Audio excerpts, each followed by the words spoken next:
Assalamualaikum warahmatullahi wabarakatuh. Waalaikumsalam warahmatullahi wabarakatuh. Bertemu kembali dengan kami podcast Ngaji Realita, di mana kita berupaya memandang realita dari sudut pandang Islam.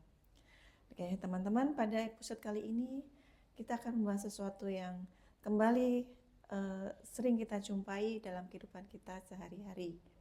Kita tahu bahwasanya saat ini dunia konten itu mendominasi kehidupan kita. Dan para konten kreator itu bervariasi. Ada yang isi kontennya adalah mengajak atau mengajarkan pada keburukan, dan banyak juga konten-konten yang mengajak dan mengajarkan pada kebenaran, ya. Dan bagaimana kita menyikapi realita tersebut, ya, sebagai seorang muslim, di mana kita juga paham bahwasanya mengajak itu adalah bagian dari dakwah. Kita akan membahas itu.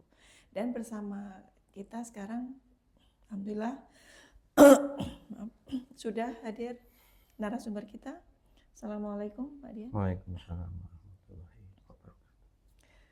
Terima kasih sudah setia bersama podcast Ngaji Realita, ya. Kali ini yang ingin saya tanyakan tentang dakwah, gitu ya. Sebenarnya dakwah itu apa dan status hukumnya itu seperti apa? Ya, alhamdulillah ya bisa bersua kembali. Baik, tadi ditanyakan tentang dakwah. Dakwah itu kalau dari sisi bahasa itu kan menyeru atau menyampaikan. Jadi dakwah itu sebenarnya apa ya, kalau dibilang kosakata ya, atau kata atau kalimat atau ini kosakata ya, kosakata umum sebenarnya dakwah itu ya. Jadi seperti kita mendengar kata apa istilahnya itu kata-kata yang umum lainnya, dakwah itu sebenarnya umum juga. Nah, cuma kalau kemudian tadi dikaitkan status hukumnya seperti apa, berarti ini mengerucut pada kaitannya dengan dakwah Islam. Jadi kalau secara umum dakwah itu apa ya, menyeru, menyampaikan. Jadi bisa jadi kita sebagai seorang muslim itu menyeru dan menyampaikan ilmu-ilmu kapitalis, berarti kita mendakwakan kapitalis. Akidah kapitalis, kita mendakwakan kapitalis. Bisa jadi kita sebagai seorang muslim, karena kita mempelajari akidah komunis, bisa jadi kita menyeru atau menyampaikan akidah komunis. Jadi hati-hati karena sifatnya seperti itu. Nah, terkait dengan kewajiban dakwah, tentunya yang dibahas di sini adalah dakwah Islam. Yang disampaikan itu ya berarti yang dimaksud apa dengan kalau secara spesifik dakwah Islam? Ya berarti kita menyampaikan dan menyerukan Islam di tengah-tengah masyarakat, ya kan? Apa harus dalam bentuk khutbah? Enggak. Menyeru dan menyampaikan pemikiran-pemikiran Islam dalam masyarakat itu enggak harus dalam konteks kita harus khutbah Jumat, enggak. Tapi menghadirkan saja aktivitas-aktivitas keislaman di tengah-tengah masyarakat itu sudah bernilai dakwah, ya kan?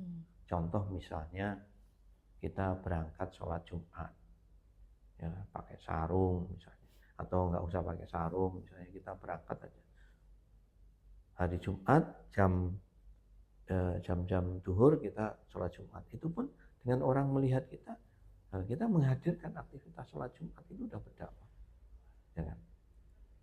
Terus kemudian ketika kita menyampaikan ketemu teman dan sebagainya, kemudian kita menyampaikan pemikiran-pemikiran tentang Islam, walaupun itu meskipun satu ayat, ya kan? Nah, kalau hadis Rasulullah itu balighu ani walau ayat, sampaikan meskipun cuma satu ayat begitu, itu juga berdakwah. Jadi dakwah di sini adalah kalau secara sederhana ya menyampaikan, ya kan, atau menyerukan menyampaikan atau menyerukan sesuatu kan begitu. Tapi kalau dakwah Islam berarti kita menyampaikan atau menyerukan pemikiran-pemikiran atau akidah Islam dalam kehidupan bermasyarakat. Kemudian status hukumnya apa? Begitu. Nah, dalam Allah telah berfirman dalam surat Al Imran 104 itu ya. Wal takum minkum ummatun yad'una ilal khair. Ya kan? Wa ya'muruna bil ma'ruf wa yanhauna 'anil munkar. Ya, jadi dalam surat Ali Imran 104 itu Allah sudah memerintahkan hendaklah ada segolongan umat ya kan, yang menyeru pada kebaikan, mencegah kemungkaran gitu kan. Nah, ini ada lagi dalam surat An-Nahl 125 yang insya Allah bunyinya begini, Bismillahirrahmanirrahim. Ud'u ila fi sabili rabbika bil hikmah wal mau'izatil hasanah. Sampaikan perintahku pada manusia. Jadi sampaikan ya kan? Fi sabili rabbika ya kan? Perintahku kepada manusia dengan cara bil hikmah ya kan? Dengan cara yang baik ya kan? Dengan bil hikmah dan baik dengan hikmah dan dengan cara yang baik gitu. Ya kan? Jadi di sini ini kalau kita belajar bahasa Arab ini bentuknya adalah fi'il amr, kata perintah. Ud'u ya kan? Sampaikan. Sehingga di sini jelas sekali bahwa ini perintah.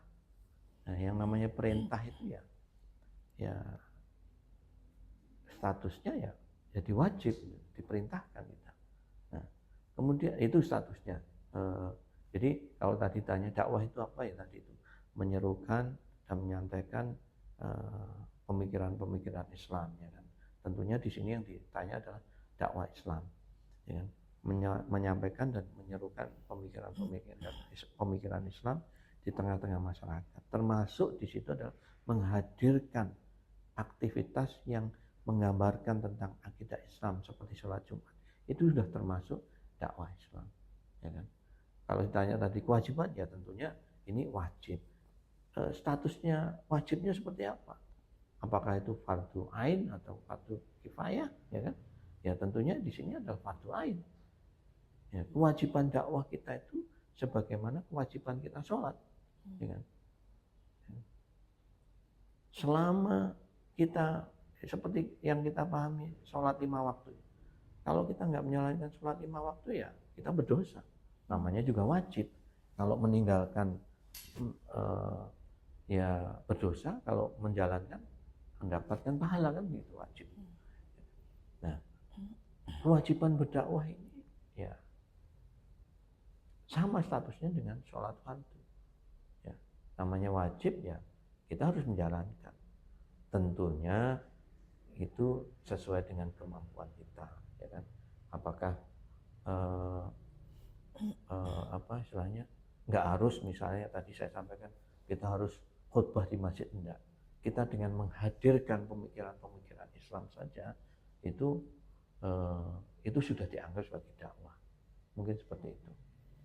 Terima kasih. Selanjutnya nih yang menarik ya untuk kita kulik lagi terkait dengan ini. Bahwasanya dakwah itu fardu ain ya, wajib untuk setiap muslim. Kemudian tidak harus di mimbar. Kemudian juga tidak harus dengan khutbah. Tapi gini, Pak, kita kan kadang nggak percaya diri ya dengan padahal kita belum mempunyai ilmu yang yang menurut kita belum cukup ya, ilmu kita masih terbatas. Kemudian dari perilaku kita juga kayaknya masih belum sempurna menjalankan Islam kayak gitu.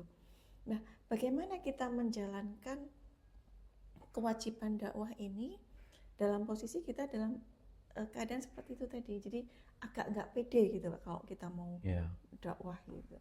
Ya memang situasinya yang tadi disampaikan itu situasi yang umum ya, yang banyak dialami banyak orang.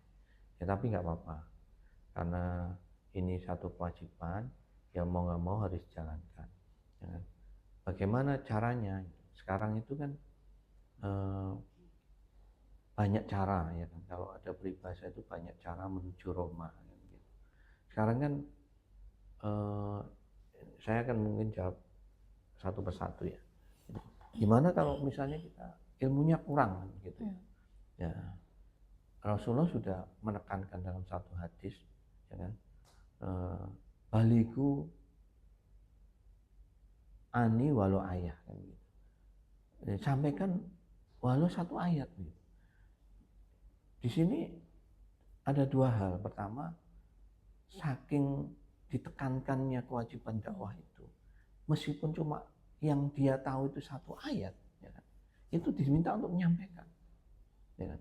Misalnya kita hafalnya cuma tadi itu misalnya hadis ini baligu ani walau ayah, nggak apa-apa, ya kan? Sampaikan itu, karena ilmu nanti akan diminta tanggung jawab sama Allah. Ketika kita dapat ilmu itu disampaikan nggak? Jadi tugas kita nanti bisa dibaca dalam Al-Quran. Allah pun juga menegaskan pada Rasulullah, wahai Rasulullah, wahai Muhammad, tugasmu hanya menyampaikan. Kamu nggak bertanggung jawab terhadap apa istilahnya kondisi manusia setelah kamu sampaikan. Mau dia nerima apa enggak ya silakan. Yang penting tugasmu adalah menyampaikan. Sama dengan kita, tugas kita menyampaikan saja, ya kan. Meskipun setelah kita sampaikan orang yang nggak terima, ya syukur-syukur alhamdulillah menerima, ya itu luar biasa. Tapi tugas kita, kewajiban kita itu ya menyampaikan saja, ya kan. Nah, jadi kalau tadi disampaikan, bagaimana kalau nggak ilmunya, ya karena kewajibannya seperti itu, ya sampaikan yang bisa kita sampaikan. Termasuk tadi hanya cuma menghadirkan satu aktivitas saja, itu sudah cukup. Kalau sholat Jumat kan cuma seminggu sekali, ya sudah, tunjukkan aktivitas itu. Jangan kemudian kita sebagai seorang muslim malah nggak sholat Jumat, ya kan? Sholatnya setahun sekali misalnya, jangan gitu. Atau justru kalau mau setiap waktu 5 waktu, ya setiap azan sholat ya kita ke masjid, tunjukkan. Nah, itu. Termasuk sebaliknya, kalau kita menghadirkan aktivitas-aktivitas di luar Islam, ya itu kita sama juga mendakwakan non-Islam, ghairu Islam. Contoh misalnya kita datang ke perjudian, itu menghadirkan aktivitas yang di luar bertentangan dengan Islam, dan itu kita juga mendakwahkan begitu. Seperti itu. Tadi pertanyaannya apa lagi? Ya udah itu pertanyaan kedua. Jadi berarti meskipun kita merasa ilmu kita belum cukup, perilaku kita juga belum sempurna mencerminkan, minimal kita itu tadi ya, menyampaikan apa yang kita tahu, kemudian melakukan perintah Allah. Contohnya mungkin kalau sebagai seorang perempuan mungkin keluar rumah berbusana muslimah, itu berarti sudah mendakwakan ya berarti. Dan masalah hasil kita nggak perlu terserah orang menerima atau tidak, itu di luar tanggung jawab kita gitu ya. Berarti betul. Kewajiban kita udah selesai gitu. Nah, untuk pertanyaan selanjutnya gini Pak, seperti yang tadi saya sampaikan di prolog di awal ya, kita kan sekarang dunianya dunia konten ya. Nah, bagaimana kita memanfaatkan media itu ya, kita membuat apa istilahnya itu, memanfaatkan media sosial sebagai lahan untuk kita berdakwah gitu. Nah, sebenarnya kira-kira ada saran nggak bentuk dakwah yang seperti apa gitu ya, yang sederhana saja yang bisa kita lakukan di media sosial, tetapi itu merupakan pelaksanaan dari kewajiban kita, dan kita berharapnya juga ada dampak bagi yang melihat konten-konten kita itu. Ya, memang betul. Saat ini kan dunia medsos ya. Sebisa kita yang kita mampu, selama kita hadirkan Islam baik itu di tengah masyarakat dalam dunia medsos pun juga bisa. Contoh misalnya kan biasa tuh kita sering update foto misalnya. Kenapa enggak kita mulai membiasakan update tentang hadis Rasulullah, ya kan? Hadis Rasulullah tentang doa sebelum makan itu juga sudah menghadirkan Islam. Terus kemudian dalam Facebook yang biasa kita curhat, kenapa curhatnya enggak kita rubah misalnya tentang pemikiran menghadirkan pemikiran Islam, misalnya judi dilarang, kan bisa aja ditulis itu. Jadi justru sekarang dengan adanya media sosial ini itu memudahkan gerak langkah dakwah kita, memudahkan kita untuk menghadirkan banyak pemikiran-pemikiran Islam di tengah-tengah masyarakat. Nggak ada pembatasan lagi. Kalau konvensional kan bisa jadi kita datang ke masjid yang datang terbatas kan. Ya misalnya kalau sholat Jumat ya rata-rata bisa 100-200. Tapi kalau di media sosial itu kan bisa ribuan. Nah, masalah nanti kemudian setelah baca dia terus enggak terlalu memikirkan itu, ya itu urusan mereka gitu. Tapi kewajiban kita itu sudah tersampaikan. Tapi tentunya sebagaimana dalam surat An-Nahl ayat 125 tadi itu bil hikmah dan mau'izatil hasanah, dengan cara yang baik, ya kan? Disampaikan dengan cara yang baik, ya kan? Caranya juga ya misalnya menghindari hard spoken, ya kan? Menghindari mengkritik atau apa bahasanya kalau nyinggung orang itu ya dihindari hal yang nggak baik itu sebagaimana dicontohkan oleh Rasulullah. Jadi nggak masalah, justru dalam dunia yang sekarang serba di media sosial ini justru ini memudahkan gerak langkah kita untuk mendakwahkan Islam, menghadirkan Islam di tengah-tengah masyarakat. Meskipun itu hanya sebatas tadi itu balihu ani walau ayat, sampaikan walau satu ayat. Mungkin gitu. Alhamdulillah. Jadi terjawab ya di awal yang saya sampaikan tadi tentang sekarang banyaknya konten-konten ya. Ternyata kita tidak hanya bisa prihatin saja dengan banyak konten-konten buruk atau yang kurang baik ya, yang membawa kemaksiatan. Ternyata kita juga bisa mewarnai ya dengan konten-konten yang mengajak kepada kebaikan gitu. Juga salah satu ikhtiar kita untuk menjalankan kewajiban kita untuk berdakwah gitu ya. Mungkin ini episode yang sangat menarik ya, sangat menginspirasi agar kita bersemangat kembali untuk bersama-sama gitu ya, mengisi kebaikan apapun yang bisa kita lakukan, baik di dunia nyata maupun di dunia maya, seperti itu. Closing statementnya ya, karena ini dakwah ini sifatnya wajib ya, mau nggak mau kita harus jalankan dalam keadaan apapun, termasuk sholat pun itu dalam keadaan apapun ya kita harus tetap jalankan. Sakit ya ada caranya, nggak bisa berdiri juga ada caranya. Dakwah juga sama, apalagi sekarang dalam dunia media sosial ini lebih dimudahkan, ya kan? Nggak usah khawatir yang dakwah kita mau diterima apa enggak usah khawatir. Kenapa? Karena fakta sudah membuktikan Rasulullah pun juga nggak bisa mengislamkan pamannya, ya kan? Bahkan itu manusia yang paling mulia, ya kan, menjadi kekasih Allah pun itu juga nggak mampu mengislamkan pamannya. Nabi Nuh juga nggak bisa mampu menyelamatkan istri dan anak-anaknya, ya kan? Nabi Lut juga nggak bisa menyelamatkan istrinya. Artinya kita nggak usah berpikir tentang hasil terkait dengan dakwah ini. Jalankan saja dengan cara apapun yang bisa kita lakukan. Jadi itu yang nanti akan meringankan beban pikiran kita, ya kan?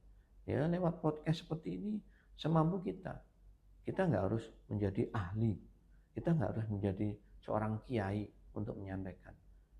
Bahkan Rasulullah dengan tegas menyampaikan bahwa sampaikan walau cuma satu ayat gitu. Itu satu penegasan bahwa untuk menjalankan kewajiban dakwah itu nggak perlu jadi seorang kiai. Ada ilmu-ilmu yang memang sudah nggak perlu ditafsirkan, jelas. Misalnya contoh riba haram itu nggak perlu seorang kiai untuk menafsirkan, itu nggak perlu, itu udah jelas bahwa riba itu haram gitu. Jadi justru dengan sekarang kondisi dunia perkontenan media sosial ini, justru kita harusnya lebih semangat, sebarkan aja sebanyak mungkin pemikiran-pemikiran Islam itu.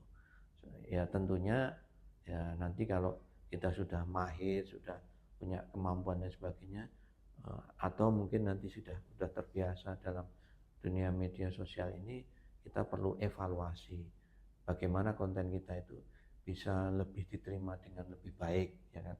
Mungkin tema-temanya harus menjadi tematik, atau mungkin lebih mudah dicerna dan sebagainya. Ya, jadi sekali lagi kewajiban dakwah ini sama dengan seperti kewajiban sholat. Jadi tidak ada alasan kita untuk tidak menjalankan, ya apapun situasinya, ya kita harus bisa menjalankan. Insya Allah kalau kita bersungguh-sungguh ingin menjalankan kewajiban Allah, nanti Allah yang akan menolong kita. Demikian. Terima kasih. Terima kasih untuk waktunya. Kita bertemu lagi insya Allah pada podcast-podcast yang selanjutnya. Assalamualaikum warahmatullahi wabarakatuh. Waalaikumsalam.